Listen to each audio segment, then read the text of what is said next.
একটা আসলে একাধিক প্রার্থী থাকতে পারে, সেখানে যদি দল শক্তিশালী হয়, সাংগঠনিক কাঠামো শক্তিশালী হয়, প্রার্থী যাকেই করেন সে ভালো করতে পারবে, জনগণ তাকে ভোট দেবে। তাই আমাদের কাজ হচ্ছে সাংগঠনিক ভিত্তিটাকে শক্তিশালী করা এবং সমন্বিতভাবে ক্যাম্পেইন করা।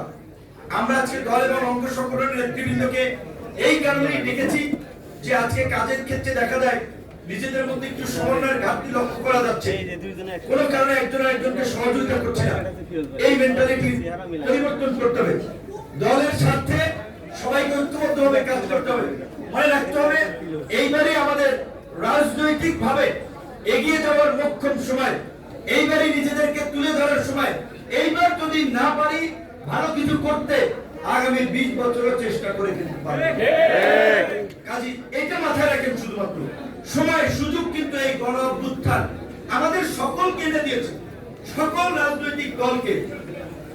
কাজী আমরা যদি সুযোগ পেয়ে হাতছাড়া করি তাহলে কিন্তু পরবর্তীতে সৃষ্টিকর্তার দোষ দিয়ে লাভ হবে না যে আমার ভাগ্যে ছিল না। চেষ্টা করতে হবে, দোয়া পরিশ্রমের মাধ্যমে ভাগ্যের পরিবর্তন হয়। আপনি মানুষের দোয়া নেন, পরিশ্রম করেন, চেষ্টা করেন। আমরা শুধুমাত্র জাতীয় নির্বাচনে নয়, এখন থেকে আমরা যে জেলায়, উপজেলায়, বিভাগে সমাবেশ করব, সেখানকার স্থানীয় জনপ্রতিনিধিদেরকে আমরা মঞ্চে পরিচয় করিয়ে দেবো। আপনারা ইতিমধ্যে লক্ষ্য করেছেন জাতীয় নির্বাচন আগে স্থানীয় নির্বাচনের পক্ষে একটা ব্যাপক জনমত তৈরি হয়েছে, এবং আমরাও মনে করি, আমি ব্যক্তিগতভাবে, যে জাতীয় নির্বাচনের আগেই স্থানীয় নির্বাচনটা হওয়া দরকার। এখন এই প্রশাসন রাতে ব্যালট বাক্স ভরে না দিনের বেলায় বিরোধী দল ধরেন ভিন্ন মতের লোকজনকে কেন্দ্র ছাড়া করে নির্দিষ্ট দলের লোকের পক্ষে সিল মারে, সেটা আমরা বুঝতেছি না। স্থানীয় নির্বাচন হলে অন্তত এটা একটা বোঝা যেত।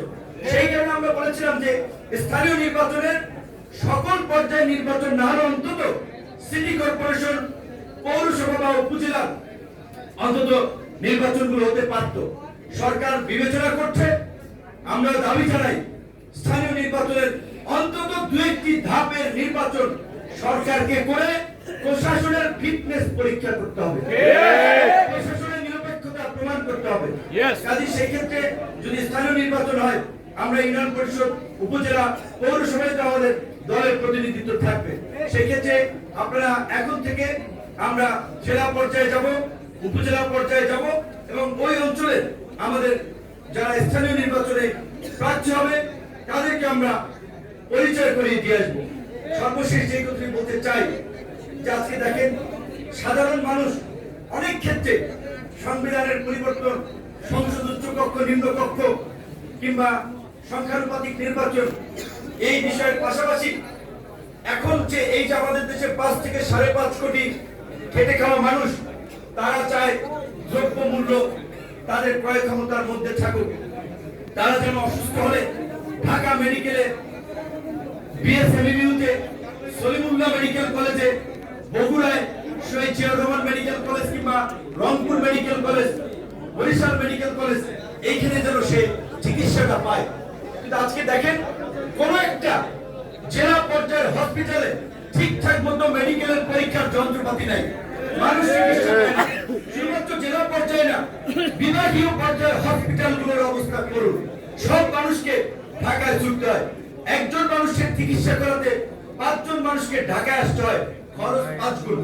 কাজী এই যে মানুষের দোরগোড়ায় সেবা পৌঁছে দেওয়ার জন্য এই পরিবর্তনের এটা একটা অঙ্গীকার আমরা মনে করি। তাই আমরা চাই প্রত্যেকটি বিভাগীয় পর্যায়ে আধুনিক হসপিটালের মাধ্যমে ওই বিভাগের মানুষের সমস্ত চিকিৎসা, উন্নত মানের চিকিৎসা সেবা যেন ওইখানে নিশ্চিত করা হয়।